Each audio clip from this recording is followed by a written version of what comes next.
What is going on, everybody? My name is Ciara Lawler. Welcome back to another week of Hero or Zero. This is the Heroes for Hire podcast. We are back again talking one comic book character, as we do every single week. We talk their good points and their bad points, and we just generally give you a bit of a rundown of everything to do with that character. As always, I am joined by my partner in crime, Mr. Shaun Mead. Shaun, how is it going? I'm great, Connor. How's the form yourself? How are you keeping these days? I mean, it's Friday, so positives there. Yeah? Thank Crunchy it's Friday, that old marketing phrase. but then again, I have to do another report, and Shaun, I do get stressed because all of your Marvel reports, because you do them on Marvel characters, they're always so good. Oh, and Connor, I do them on DC characters, and they're always so bad, aren't they? Now, I would actually say that both the reports and the characters, they're all of equal quality, and we both put equal effort in to this show. That's fucking loser talk. The DC is way better. You suck. I was trying to mend some bridges. Oh no, lads. So it's a pretty special day today, of all days, Shaun. 5th of November. Remember. Yeah, and exactly. You doing V for Vendetta again?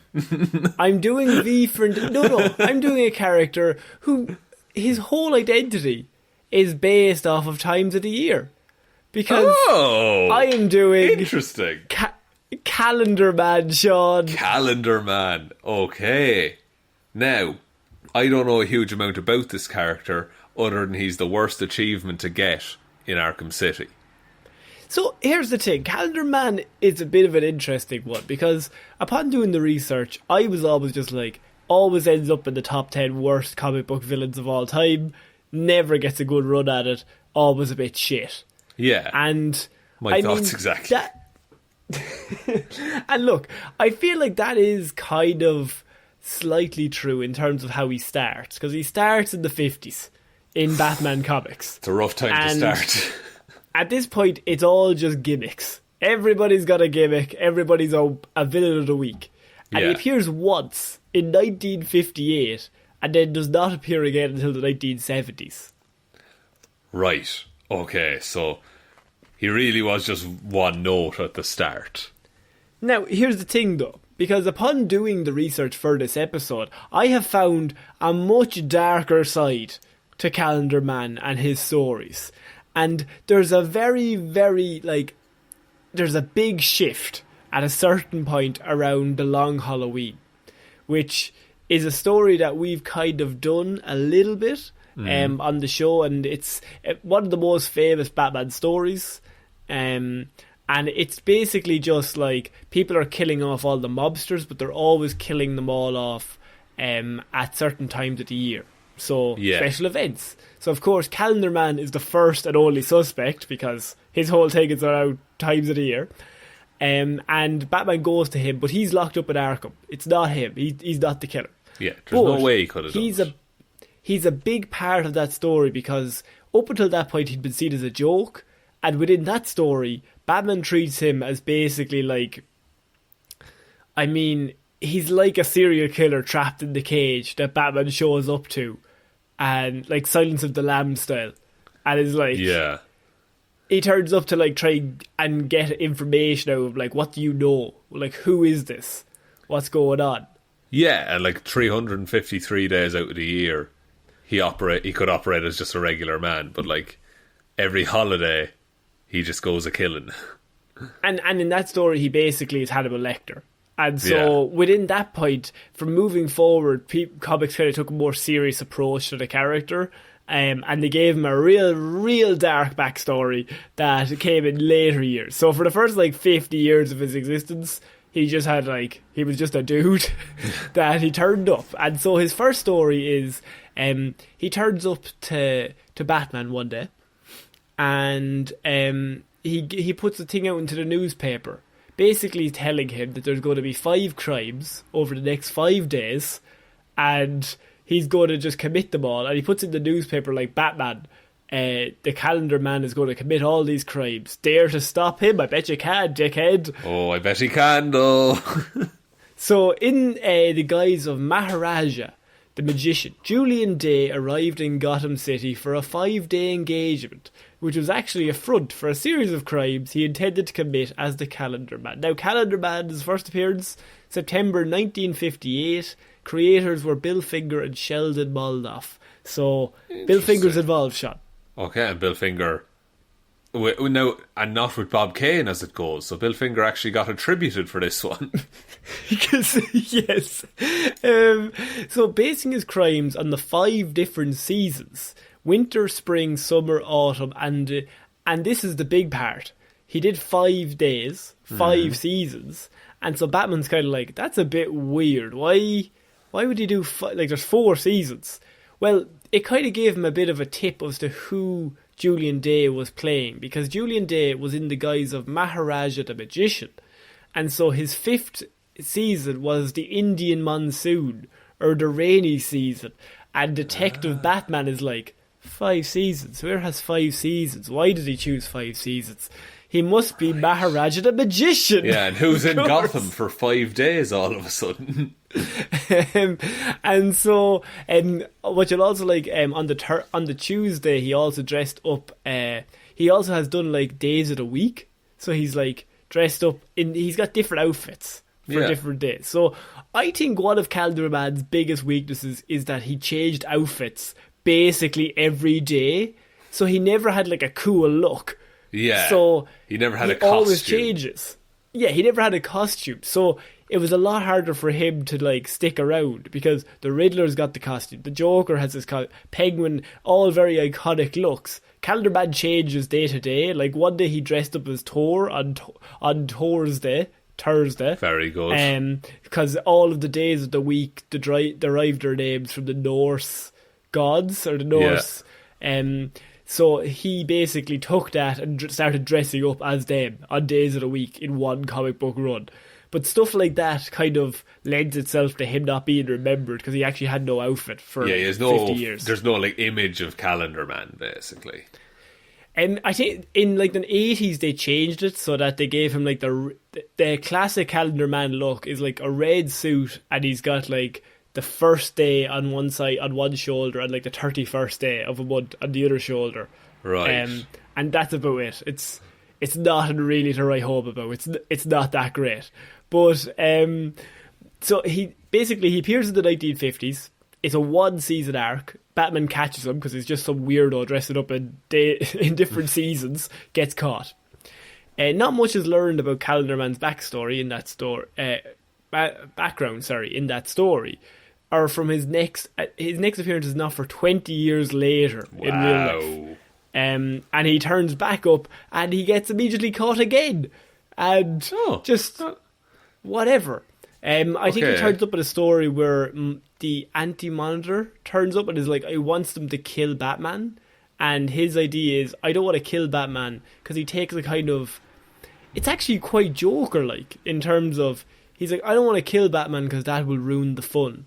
Because I see Batman as the kind of person who can solve my crimes. He would rather challenge Batman than actually defeat him. Yeah, exactly. And so, not much is kind of learned from him since then. But as I said, his main part was in the Long Halloween miniseries. And he starts getting fleshed out a little bit more. And it's basically Batman coming to him as like looking for advice. Like, someone's going around killing all these people. You definitely know about this. What's the deal? And Calendar Man actually in the story, which is one of my favourite things, is he knows who the killer is before Batman. And he figures it all out. And he knows who did it. And he just won't tell Batman. And so he's just like, well, Batman slowly figure it out. He's just like, yeah, but is it him? Is it her? I don't know. And he knows. Because at one point I think Riddler is like seen as a main suspect, and he's like, it's not the Riddler. It's definitely not him. This isn't his vibe. You've also, his full name, by the way, is Julian Gregory Day. So his first and middle name referring to the Julian and Gregorian calendars. That's really good. It's just like a cool little thing that he has. That's such a nice touch that they didn't have to do that, but it just makes the character more ludicrous. So what happened then was, within the stories, and there's a great one, is that he gets arrested, goes to Arkham, and they have him locked up for New Year's. And so he can't get out. They put him in a place where he doesn't know whether it's day or night, ever. So he can never tell what day it is, so he can never tell what time of the year it is. And the story goes that he goes absolutely insane. And he basically goes into a comatose state. And within the story itself, the Arkham guys, they're not great at their jobs. So he's in this cage, or he's in this cell, and they've closed off all the windows, all the doors. He cannot see outside. He doesn't know whether it's day or night. He doesn't know what time of year it is. And so eventually he just goes mad, because you would anyway. But he is so hell-bent on days and dates that his whole identity is based around that. And so he goes insane. It sounds like taking away Two-Face's coin, in a way. Yeah, but the exact same thing. And so he goes insane. But he goes insane because he goes comatose. And he just basically lies there and he can't move, right? And he's just completely out of it. And the people in Arkham think, jeez, he's been very good. He's on great behaviour. He hasn't caused any issues at all. He's so well behaved. He hasn't caused any issues whatsoever. So we'll let him out. So what we'll do is we'll let him out. He's doing really well. I think he's healed. Jeez, Arkham's a great facility, isn't it? And so when he gets out of jail, the comic books change, and he is basically seen as a fucking lunatic who kills people on the big days of the year, rather than a Joe character who just kind of does petty crimes on those days of the year. He'll actually do mass murder. He's just outright crazy person who's been let loose, and he now knows what time of year it is, and he's just like, the time spent in solitary has driven him insane. So Arkham was actually worse in the long run for him.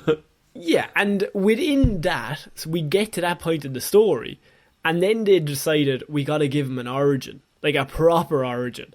But they didn't do the origin when he was a Joe character. They did the origin when he's gone insane and he's a pure killer in comic books. Which means the origin much darker than it probably would have been if it had been written 10 years prior. Yeah, like 10 years prior it would have been, his father worked in a calendar factory. Yeah, and so the origin goes, as a youth, Julian Day's father promised he would be home for the holidays, Shaun. Oh no. Taking a bus to wait for him at a bus stop, Day waited from Christmas Eve to New Year's Day. Oh no. Waiting constantly. His father never turned up. When the police took Day in on New Year's Day, he was basically almost dead from exposure to the cold. He had stayed at the bus stop, constantly waiting for his dad to come back, and he never did. Day began to assign almost literal meanings to each day from then on, and he begins to suffer mood swings related to the days themselves. Within a few months, Mother's Day came about.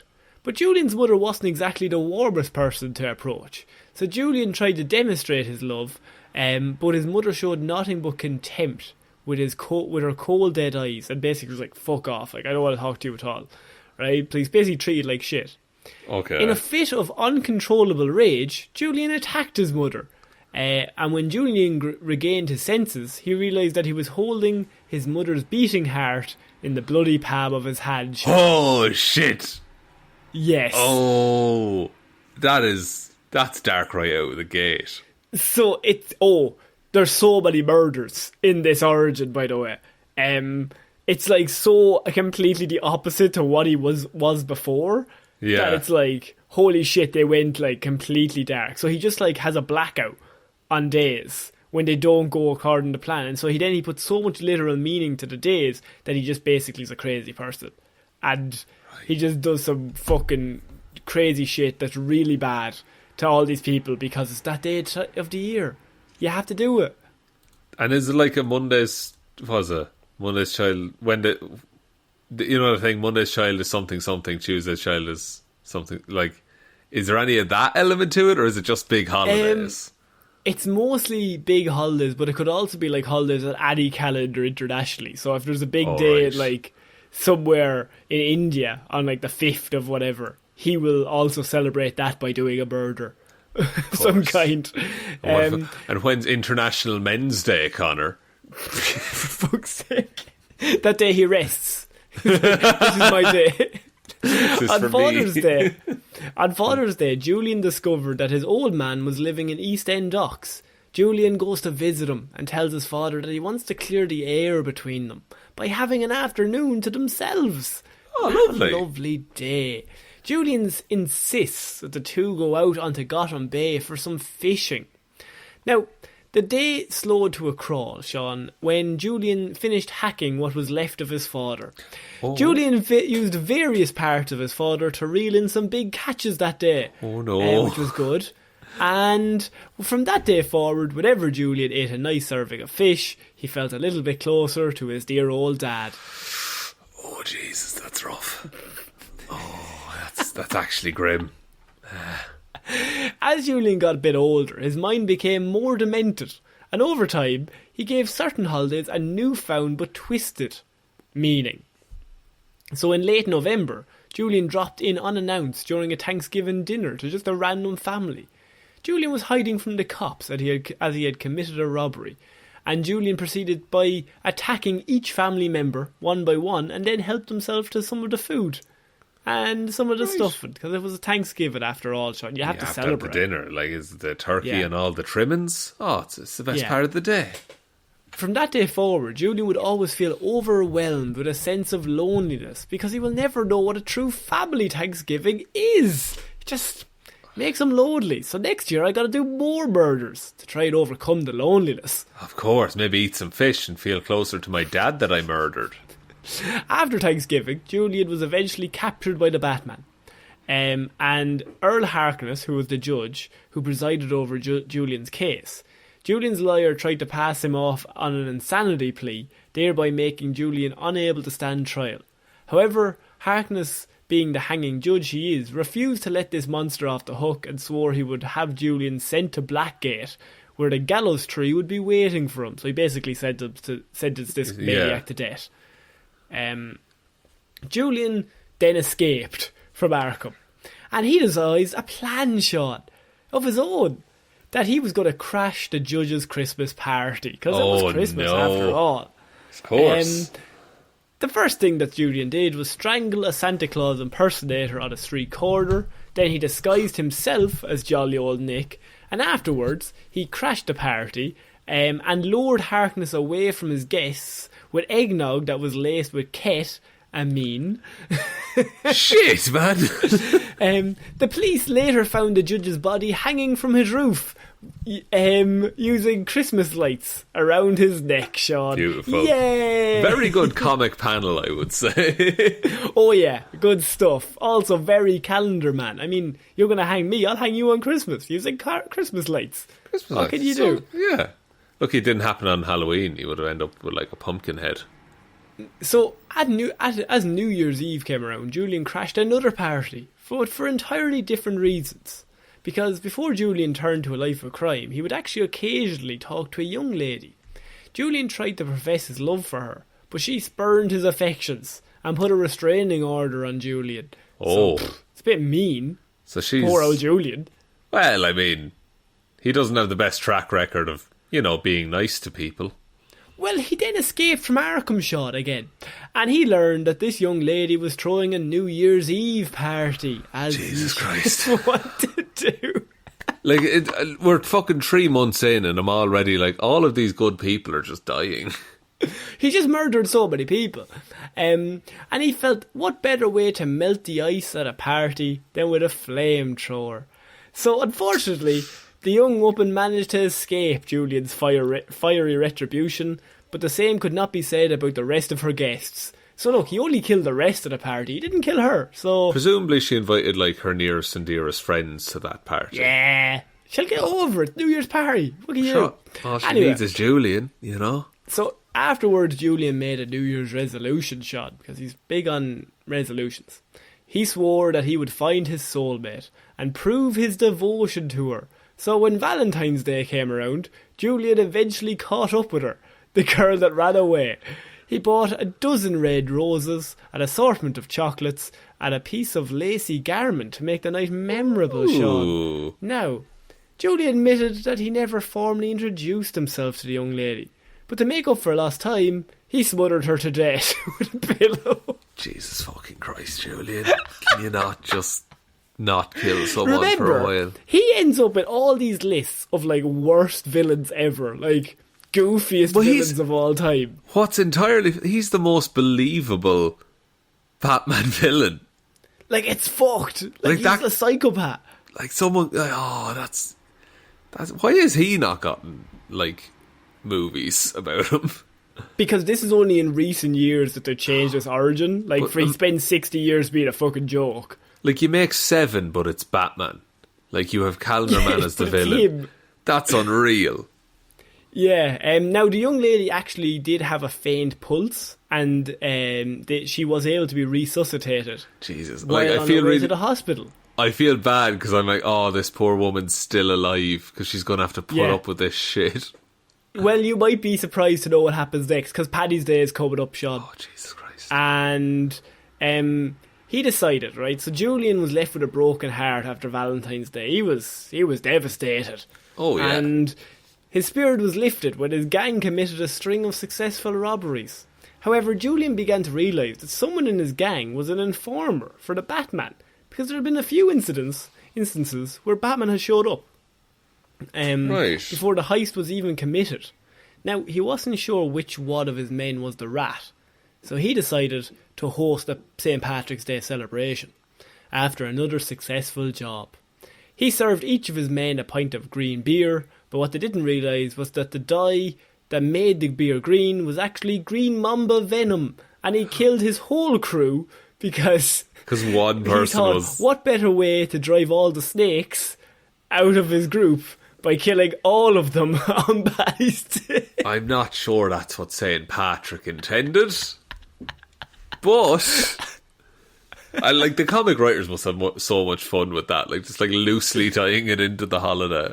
Like, Batman is like, he's basically Riddler and Joker combined, but like only on days of the year. So like for several months of the year he does nothing. He has no interest in committing crimes. Yeah, but then fucking like International Conquer Festival Day rolls around and suddenly... I mean, one of the coolest trivia facts I have about Calendar Man is that he once robbed a bank, and then he broke in through the wall, but then he wouldn't go in and get the money because it was a Sunday, which is a day of rest, and so he wouldn't do any exercise. What? That's twisted. That's even weirder. Like... Like, he's a lunatic. Just straight up. And does he have any, like, gadgets or powers? Or is he just a lunatic? He's just a lunatic. So, I mean, we've done April Fools. He also did a bit of a gag, a bit of a prank on his old female friend that has survived 2 attacks. Oh, no. And he cut her brakes in her car. And Jesus Christ. His only regret was that he couldn't yell surprise as the woman's screams became engulfed by the flames after the accident she had. So he was very sad about that. But what can you do? And she's dead now, right? Oh yeah, she got blown up, yeah. I mean, she's literally better off. Yeah, rather than this lunatic chasing her. And so July 4th came around. He had a whole storyline where he sent... Gordon the month of July ripped out in a calendar, and Batman was like, Julian's going to strike on Independence Day, we need to fucking stop him, and he apprehends him. So he stops him in time because he's going to set fire to the whole hospital, and Batman's like, what the fuck is wrong with you? And he said, what's the 4th of July without a barbecue, Batman? So you just barbecue human flesh. Yeah. Like, oh, man. Like, it's the loosest interpretation. Because I was thinking, fireworks, maybe. Maybe that's what he's going to do. But barbecue. Interesting choice. My favourite last story of his that's really, really, like, fucked is that August comes. Julian manages to escape from Arkham again, but this time with the help of the Scarecrow. Scarecrow had designed a new strain of fear toxin, and Julian devised a wicked idea to inflict a mass number of dogs the toxin, and then set them loose on the festival of Saint Roch, the Saint of Dogs.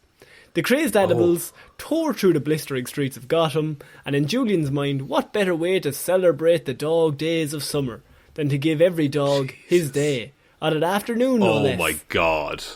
Jesus. That's horrifying. Yeah, I think Calendar Man, you kind of see it in the Arkham games, is that he's like basically Hannibal Lecter. Like, yeah, he's Kevin Spacey from Seven. They've kind of turned him into that, so he went from like joke, and then they were like, let's go fucking hard the other way. Yeah, let's and he's drag just him be into an this absolute terrifying he's a psychopath. Yes, calculating psychopath of a man and he doesn't feel remorse for any of this. No, because it's all part of like it's the time of the year, Shaun. That's ridiculous. He's legitimately terrified. Like if that was a real human, that's like the worst serial killer of all time. But I think like that is literally Seven, like come to life. Yeah, like, they should do that movie where he's just going around killing people one by one. You gotta keep up with him. It's a murderer with a theme, like. Yeah, his abilities are gadgetry. He's a successful inventor, capable of designing the machinery needed to deploy his various schemes. His weaknesses are, of course, obsession, which is normally what gets him caught. Julian has an obsession with holidays, and he's driven insane. He was driven insane when he was put in solitary confinement on the night of December 31st. So, right. When he missed one of the holidays, he gets driven absolutely insane.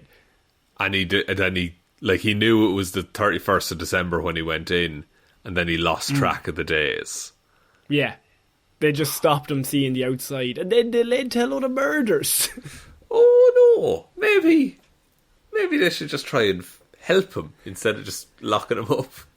Yeah, and I think my favourite pieces of just in regards to him is the fact that like he's first depicted as the usual stereotypical Silver Age villain that like has different costumes to commit different crimes. He's like, you'll never get me, Batman, ha ha ha. And then they turned him just into Kevin Spacey from Seven. The longer he goes on. Just an absolute lunatic. It's a really good match for Batman as well. Because he's trying to keep up. What the fuck does the next holiday mean? What's he going to do? Yeah, and it's not about strength. It's about can you figure it out before Calendar Man like shoots a shot. Yeah, also he's got all the months of the year tattooed around his head in a circle now in the comics. So it's like March, April, May, June, July, like all tattooed all around his forehead. Sean Gunn had that in Suicide Squad. Well, because he was Calendar Man, Sean. Calendar Man. Very same. I like the idea of him as like how he is in the Arkham games though, like the bigger dude. Kind of like a Vincent D'Onofrio type. Yeah, like just really intimidating. Yeah, just like pure muscle. Yeah, I think just as a character, I think he's probably the most drastic change storyline wise, and it all stems from they did a storyline where he was like Hannibal Lecter in the Long Halloween, and so it was like, that's really interesting. Why have we never taken this Joe character and made him real serious? Because he's real terrifying if we do it the right way. It's a really good glow up for a comic character to go from villain of the week to like criminal mastermind.